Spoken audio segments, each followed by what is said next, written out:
All right. Good afternoon, everyone. Some technicalities before we start. For our blind and low vision fellows, please raise your hands. Some of our colleagues will hand you a headset so you can hear some audio description for some of the videos that will be played. I'd like to make a very brief instructions on how to, you have to plug the headset to the first, on your left, and in front of you there is the microphone, and on the left there is a place, the first hole on the left, you have to plug your headset there, and then you have to press on the right side of the microphone, there is a button that goes left and right, you have to press once on the right, and I think it should work. If you have any difficulties, please raise your hand and some of the colleagues will reach out.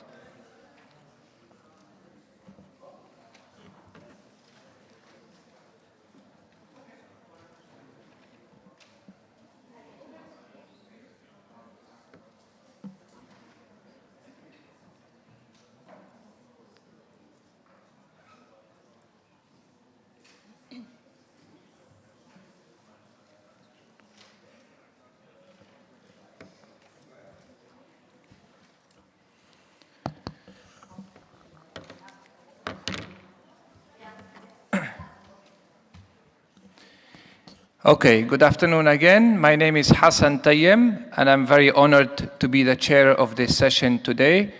The title of our session is Urgency to Dignity, and we're going to hear from amazing speakers about what they have done for the past year.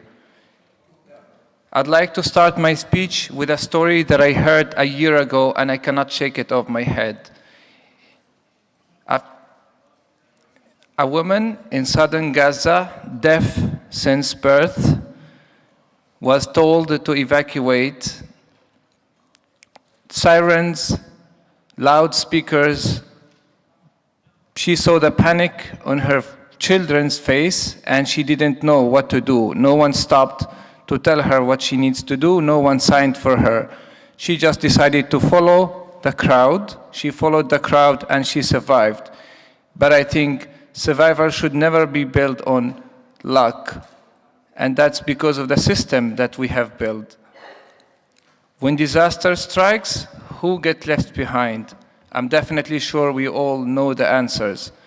2 to 4 times people with disabilities are likely to die during disasters. Not because of their impairment, but because of the system that we have built without them in mind. A wheelchair user cannot reach the evacuation point. A person with intellectual disability cannot turn away from the shelter because the staff did not know how to communicate with them. A blind person like myself have been handed a paper form to sign in the middle of evacuation. This is not a gap, this is a chasm, and people are falling into it every single day. Our session again today is called Urgency to Dignity, and I want us to hold both words. Urgency, because crises are mountain. We have natural disasters, armed conflicts, and we also have forced displacement and pandemics. I've studied human rights, and I've seen how in the past 4 years, how our human rights system across the world is at its limit. Dignity, because every response, no matter how rapid it is, it must preserve the fundamental right of every person. In my opinion, speed without inclusion is an abandonment dressed with an efficiency. I work in the field of anti-trafficking of humans. I work in the field of digital and physical accessibility. I work in the field of rights of persons with disability. And I'm an entrepreneur. I've built my company around the beliefs that the world system are not designed for us as people with disabilities by accident. They are broken by design. And I have also learned throughout the years that people who are closest to the problem are always almost closest to the solution. And that's what today's speaker have proved. Let me tell you briefly from whom we are about to hear today. We're going to start from Becca Hume from the United Kingdom, where she and her team have designed an app, a wonderful app called Tap SOS, making it possible for people who are deaf, for speech impairment and neurodivergent people to use emergency services without speaking a single word. Think about it. Emergency services has been always a privilege for those people who are able to use their voice. Well, I think not anymore. Then we will hear from our colleague Laura Masic in Bangladesh. CBM have delivered an accessible mobile cash transfer to over 3,000 households. 1,100 of them were people with disabilities. Then we will hear from my fellow Palestinian Jordanian, Sabrina El-Dweib, with a project that is very close to my heart. In Dar el-Balah in Gaza, in one of the direst humanitarian crises on earth, deaf people are feeding over 1,700 people every day. They are creating the meals for others.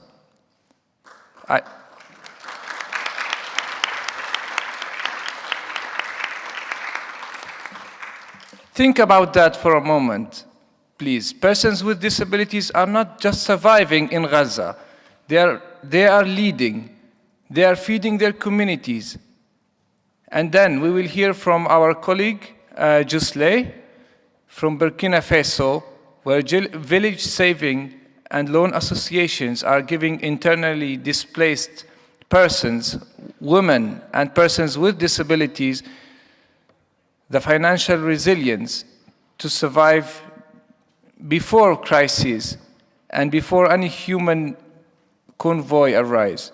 Because dignity means not waiting for someone else to save you. These 4 projects share something profound. They are all community-led. They do not treat persons with disabilities as passive recipients of aid. They recognize them as agents, as leaders, as essential partners.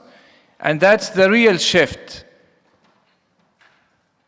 From charity to right, from exclusion to participation, from urgency without thoughts to urgency with dignity. The work you will hear about today is not about adding accessibility to existing systems, but it's about reimagining those systems entirely. When a deaf cook in Gaza that serves 1,700 people every day, they're not asking for a seat at the table. They're actually building the whole kitchen. Remember the woman that I started the session with, the one who followed the crowd and hoped for the best. The speakers you're about to hear today are making sure that no one has to hope for the best and wish for luck ever again. They're building systems where she is informed, included, and involved from the very beginning. Let us learn from them, please. It is now my privilege to invite our first speaker, Becca. The floor is yours.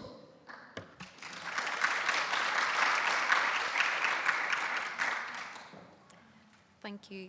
Is it possible to have slides, please?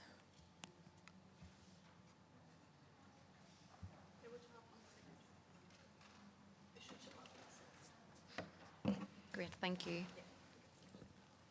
So when we talk about crisis response, we usually talk about speed, seconds, minutes, and response times. But in our work, we have learned that speed alone is not enough. Imagine needing emergency help, but you cannot speak, or you must remain silent to stay safe, or the system simply does not work in your language. In those moments, urgency without accessibility becomes exclusion, and urgency without dignity becomes dependence. So today I want to share how we can deliver both fast crisis response and dignity through accessible emergency communication. Emergency situations are defined by urgency, but how we respond defines dignity. For millions of people, emergencies are not just medical or physical crises, they are communication crises. People who are deaf and hard of hearing, people who lose speech through stroke or illness, people experiencing domestic abuse who cannot make a sound, people in shock or distress or unfamiliar languages. In those moments, the ability to communicate is not a convenience, it's a gateway to survival and dignity.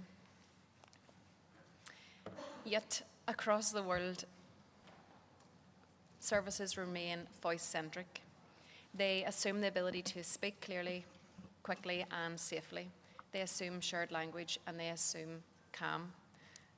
When those assumptions fail, people are forced into workarounds, maybe slow text services, intermediaries, or no access at all. And this turns urgency into delay, and this delay heightens risk. The question is not whether emergency services are committed to inclusion. They are. The question is whether the tools they rely on are designed for the realities of human vulnerability. So TAP SOS exists to address that gap.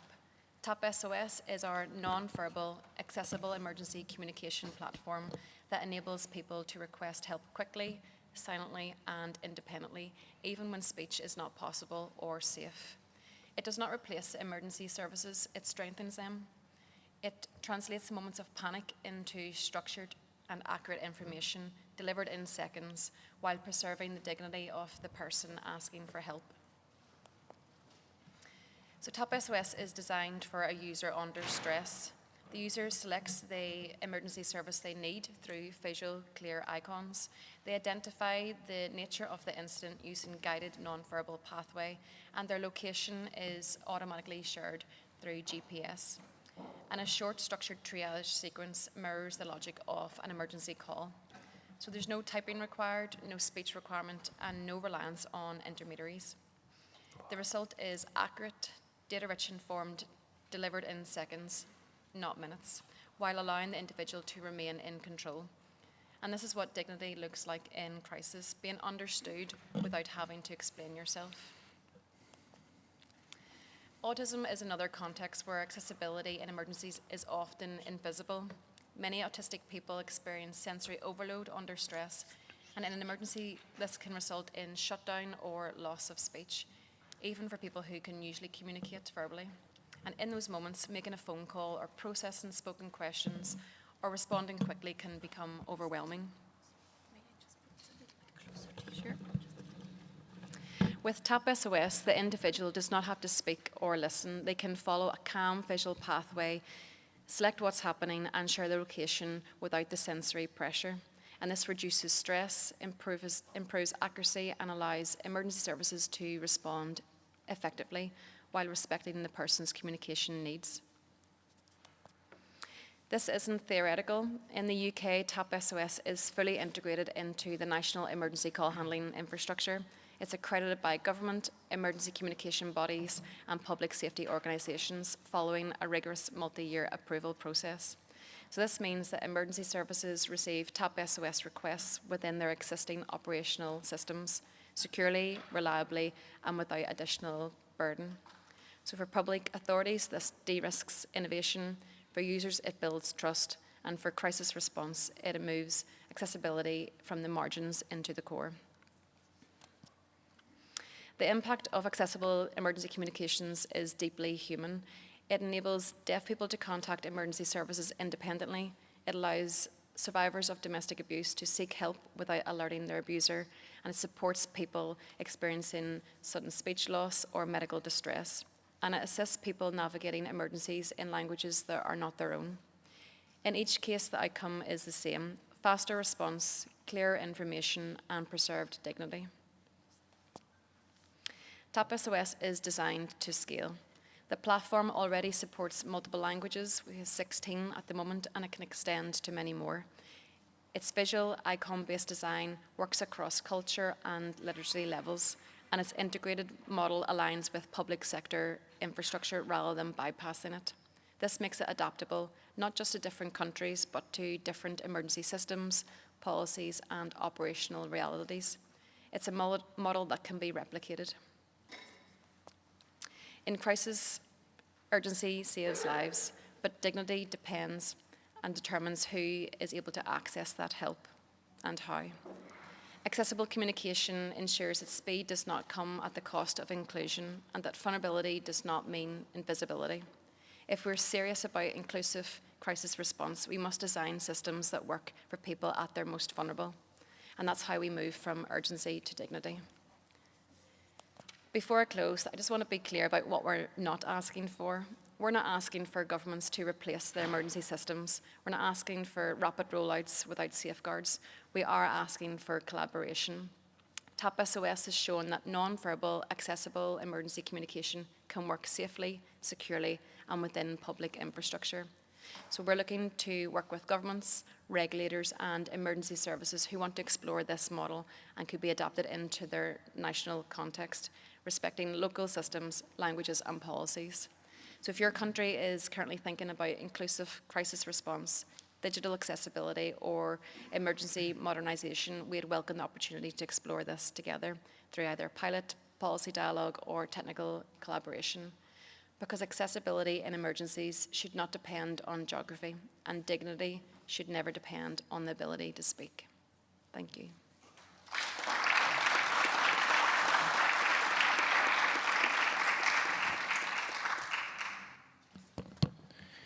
Thank you, Becca. That's innovation. That's dignity. Thank you again, and thank you to everyone in your team that were able to build this incredible app that changes people's life.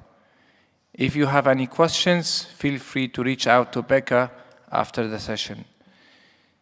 Now, it's my privilege to invite the second speaker, Laura. The floor is yours. Thank you. Thanks a lot, Hassan, and it was incredibly interesting, Becca. Really another context I'm not often working with, thanks. Yes, I'm Laura, glad to be here today representing CBM, but especially our wonderful local partners from Bangladesh, or better, we often talk about local, but I mean national partners from Bangladesh, implementing our responses, and I will talk about our experiences and lessons learned from our accessible mobile cash transfers during the Cyclone Amphan response.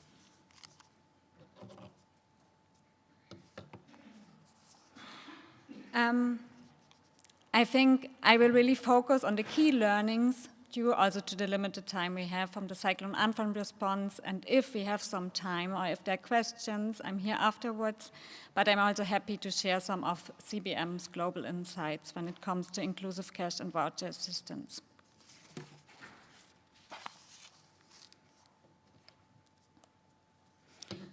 I have put some more information on CBM on this slide, but I actually just want to highlight that CBM is a disability-focused NGO and strongly supports the localization of humanitarian aid. This means we are implementing nearly exclusively through local partners while providing technical and also administrative support.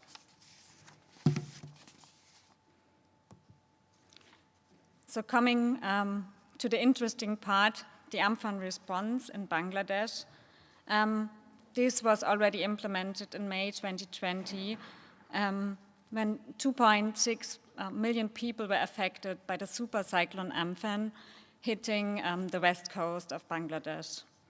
And we partnered mainly and implemented mainly through three local partners: the Center for Disability and Development, the Disabled Rehabilitation Research Association, and the Action on Disability in Development, ADD. The main activity really for our response was providing multi-purpose cash delivered through mobile money. And 40% circa of the households which received this cash assistance were including persons with disabilities. So I will directly go to the inclusive part, to the inclusive features of the response, which I found most shareable or most scalable. I think one success feature was really the early and continuous engagement of OPDs. So they were involved really from the beginning, the planning of the response, and during the needs assessment phase. We identified, or our partners identified, persons with disabilities through government lists, but we also used OPD data and data available in communities and through informal community consultations.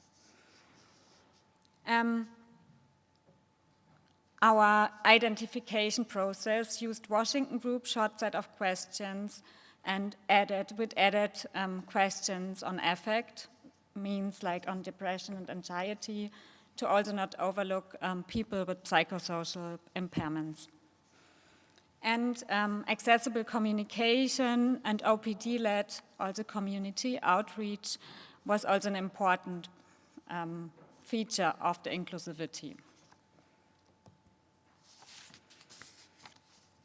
Then to the core part, how the cash provided covered also disability-related extra costs. So we introduced top-ups to cover disability extra costs, so that has been tested now in the recent years in many different contexts, I would say, by disability-focused organizations and local partners. But because many people also were injured during the super cyclone and lost assistive devices, for example. So based really on clear targeting criteria for households who lost devices or sustained new injuries or acquired disabilities, a top-up of 1,000 Bangladeshi taka, that was in 2020 around 10 euros, and the usual allocation was 48 euros, was introduced. And this allowed really more equal outcomes between households, equalizing a bit the extra costs that were coming from needed medicines, therapy, assistive devices, or extra, for example, accessible transport. And we generally learned that it was super important to also communicate the targeting criteria and who received extra top-ups in the communities through also accessible communication, awareness raising, consultation with community leaders, and that really increased the acceptance in the communities.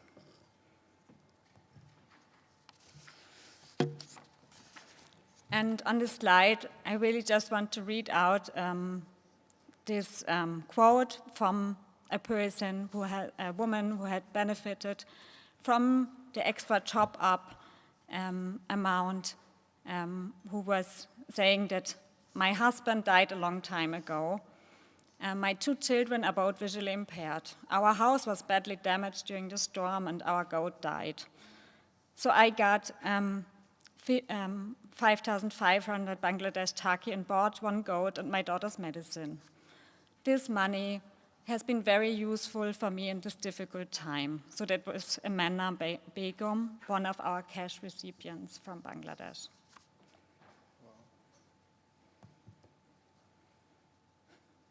I just want to close a bit with the learnings and don't present all the slides because I see we have limited time. But just wanted to share that we selected a mobile money service provider, Bcash, because it has also wide rural coverage, which is often a challenge to identify service providers in this case. And we also did a cash feasibility assessment involving older persons and persons with disabilities, because to see how we can best support them in accessing mobile banking services. And our local partners also sometimes provided really one-to-one support. They provided SIM cards and explanations and training to people in the communities to access mobile cash services.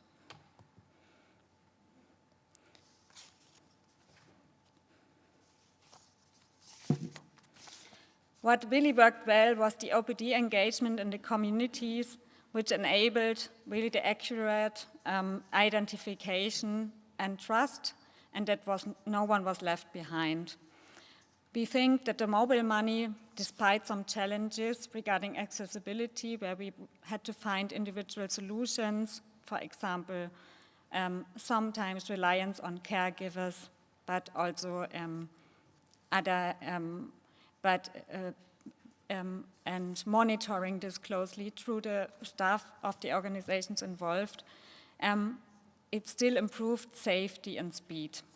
And we also introduced the community feedback mechanisms.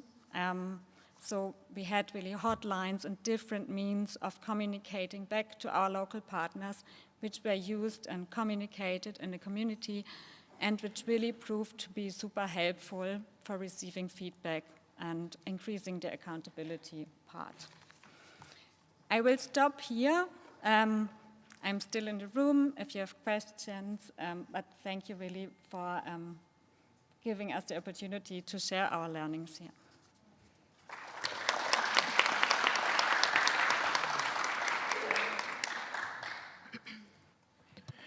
Thank you, Laura. Thank you, CBM. Thanks also to everyone in Bangladesh who have helped to deliver financial independence and convert it into dignity. Now, it's my honor and my privilege to invite Sabrine to talk about the project from Gaza. Some technicalities before I give her the floor. I would like to remind my blind and low vision fellows to grab the headsets if they didn't. Raise your hand and some of our colleagues will pass it to you. You have to plug it on the left side of the microphone in front of you and raise the volume. Sabrine, the floor is all yours. Thank you. Thank you, Hassan. So the Inclusive Community Kitchen in Gaza is also funded by CBM. I think it's not only an example of how persons with disabilities are able to lead a humanitarian response, but also when there is a lot of NGOs fail to respond in Gaza, the local organizations in Gaza, they were resilient, they were able to respond to the needs. So just a short history about Atfaluna as an organization that established in 1992 in Gaza City.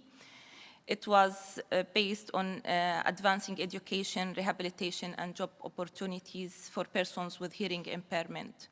They started with 27 persons, but now they are supporting 40,000 persons along different thematic areas. But they are based on a right-based approach and inclusive programming. Atfaluna, you can access their website in Gaza. You can see the diversity of support that they are providing, the great work that they are doing. Unfortunate that they couldn't leave Gaza to be here today. That's why I'm representing them. We didn't have the chance to bring anyone because we didn't want to take the risk that we can't send them back to Gaza as they are resilient and they want to stay in Gaza. The program in Atfaluna is ensuring income-generating programming and skills training for persons with hearing impairment. The project started with the start of war in Gaza, and it was established in Deir el-Balah, which is the middle area of Gaza. They were serving 1,750 people per day, which means 250 families for 7 days per week. They created 20 jobs for youth with hearing disabilities, and they were preparing a fresh meal with the diverse ingredients with all the limitation of accessing basic items in Gaza. They were monitoring the quality, the diversity, and the quantity, and they were following the satisfaction of people who were receiving these meals on every day. The impact that they were able to achieve, that youth with hearing impairments who operate and they lead this kitchen, and of course it's not one kitchen. Now they have 4 distributed all over Gaza. They had the training, they generate income to support their families. They were skilled to respond to the worst scenarios in Gaza. They were displaced 5 times, but they kept operating all over the last period. They were engaged. They give a great example how persons with disabilities, they are leading and providing support to their communities. They are not beneficiaries. There was a lot of success factors, of course, resilience and insisting to adapt and being flexible, even though the limited access to resources, but they were creative and they put a lot of effort to adapt and change. When they had limited resources, they were moving everywhere to create meals from very limited options. They give a great example for a lot of a humanitarian response in Gaza, that a humanitarian response should be inclusive and led by persons with disabilities themselves. They support inclusive employment opportunities, and they were the live example. Of course, challenges that you know, in Gaza, there was a lot of challenges for access, for security. There is lack of water, there is no electricity. They were displaced, I will repeat 5 times, but they were able to restart again and again. Post the crisis in 23, a lot of people, they lost their income. They lost a lot of their beloved, but they were able to keep on. With the high risk also, with being also, I remember one of the stories, they contacted us when they went to distribute meals, and they told us that, unfortunately, there was an attack and we lost all the meals. They were injured, but they were so sad to lose the meals that they were going to distribute in that day. How that project is sustainable and what can be the next steps, we have persons who are trained on how to respond in the worst scenarios. They were able to adapt and to move forward in the worst scenarios. They build it on a need-based approach. They are skilled. They are able to analyze the risks and to take into consideration any plan with any small opportunity to plan for the future. They are doing ongoing learning for crisis management, and I think all of us, we are able to learn from their experience. There is a video. I tried to rush because I'm so keen that you see the video. Can we put it?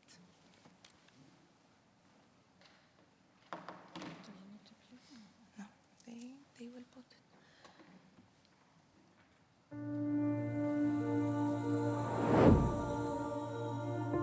In Gaza, when everything was collapsing,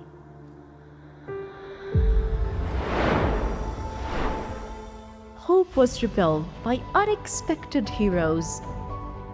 Chefs with disabilities took the lead, turning crisis into courage to provide life-saving response. Atfaluna's inclusive kitchen became a model of emergency response, led by persons with disabilities. They cooked thousands of hot meals every day, serving displaced families, children, and older persons. من أول الحرب وأنا بديت مع الشباب في المطبخ لمساعدة وخدمة الناس. صحيح كانت خبرتي قليلة، بس أنا زدت خبرتي وتعلمت موضوع الطبخ وصارت عندي خبرة كتير كويسة. فخورين إنه إحنا كل العالم بيشوفوا أطفالنا وهي بتوزع الوجبات لأطفالنا، وإحنا مبسوطين جدا وفخورين جدا في موضوع الجائزة زيرو اللي إحنا فزنا فيها، وكتير إحنا مبسوطين لمساعدتها وإحنا فزنا الأول. They broke barriers context placed on them and proved that disability is not inability. In the darkest moments, they led with skill, dignity, and unimaginable resilience. This is not just a kitchen. This is a human rights model led by persons with disabilities. Colleagues and friends, talking to you from Gaza City, where أطفالنا society started from day one of this war. It's inclusive community kitchen headed by people with disability themselves to work hard on risks in order to cook with love meals and to be distributed to the families, all families of Gaza, to the people with disability, wherever they are, in order to reach them with food and in the same time with the inclusive approach, care that we are doing and continue to do. The people with disability in Gaza wishing to have an end for such suffering and to open new page full of joy, safety, peace and security for everyone.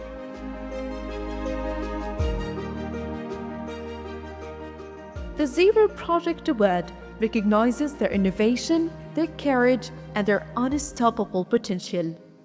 When persons with disabilities lead, communities survive and thrive. Leadership, inclusion, resilience, and justice. This is the Gaza story the world must see.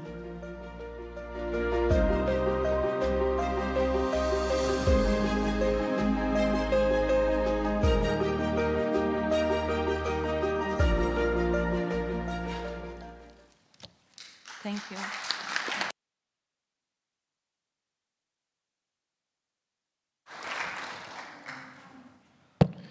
This is the Gaza story that the world must see, hear, and also feel.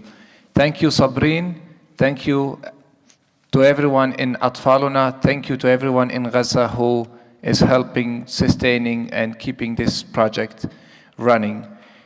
Now it's my privilege to invite our last but not least speaker who came all the way from Burkina Faso to present his project.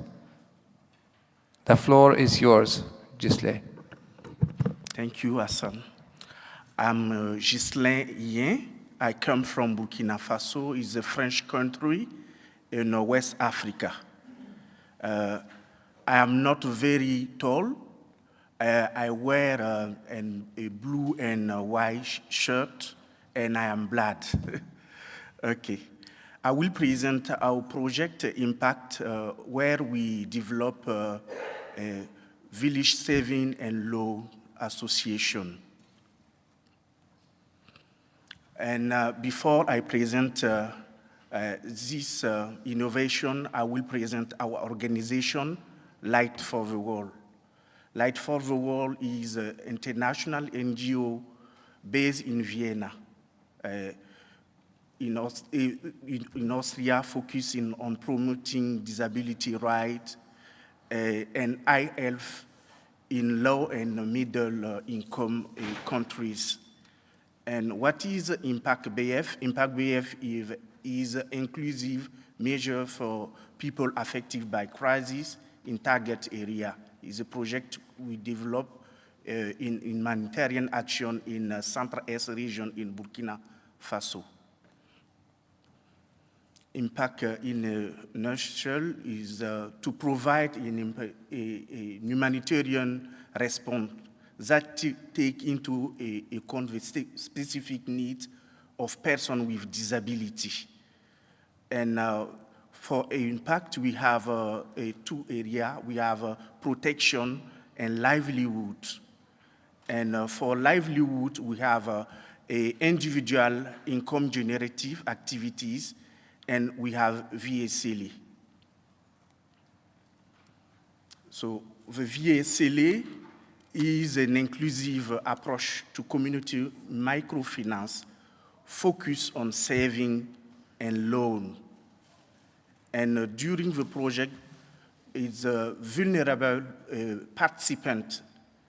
They were selected by their own community, including members of organizations of persons with disability, in accordance with the participant rural approach. We train OPD and on this approach, and they select with the member of community, the members of VSLA. And OPDs was involved during all the steps of the project. They participate to joint session, and we use the implementation of the Interagency Standing Committee guides for humanitarian action on the inclusion of persons with disability. We have some coach during the project who have disability. So we use the guides we recruit a person with disability, we train them, and we have this approach, and we have also help to have a full participation of members. How VSLA work is an inclusive group membership, and they do regular saving and return locally. They save one time a week, and they do loan by their saving one time a month. And they realize income generative activity by the loans they have in the group. And the member was constituted by 64 women, and the other was men. And for the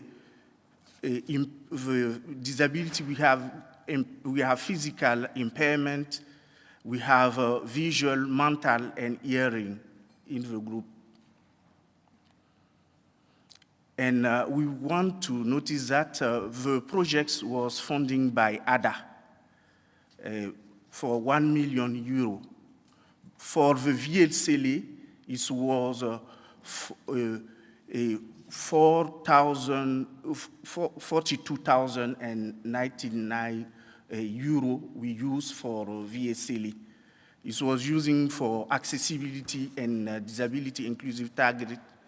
It was for capacity building, and it was to transfer to community leadership this amount. And what was the value of the impact? We can say that during 10 months, they saved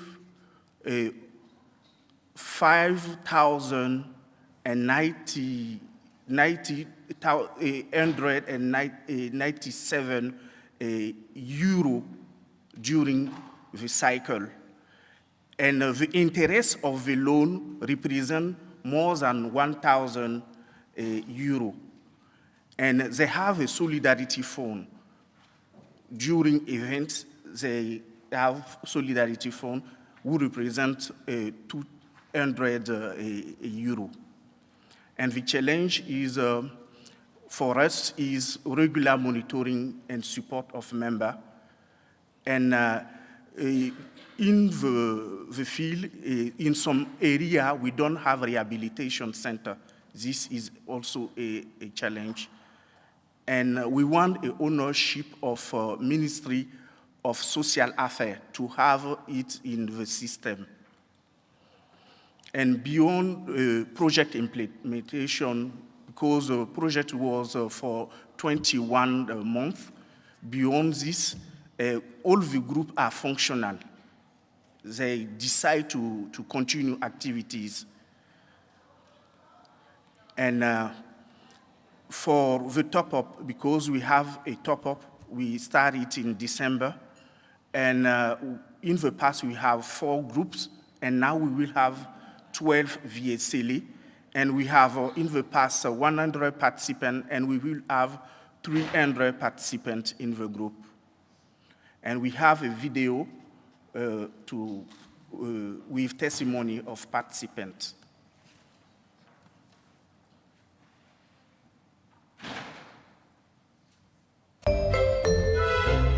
Wana sing sulla ay tote bala neb kiel mengra karatana nam suluwa pinna daka gungudi jule sayinga lununu runawa ay mam sanga mam sure ya no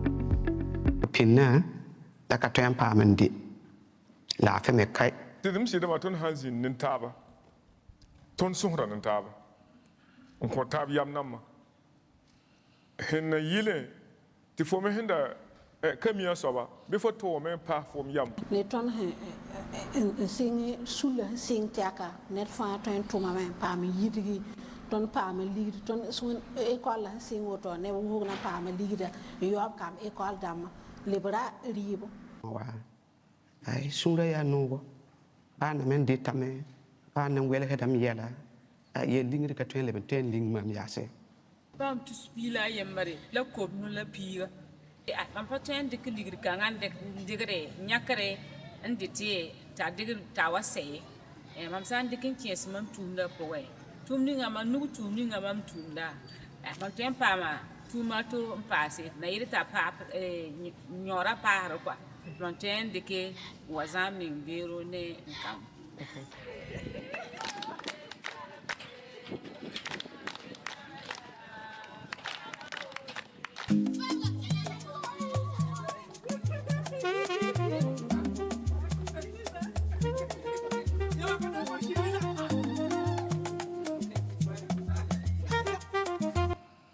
Thank you.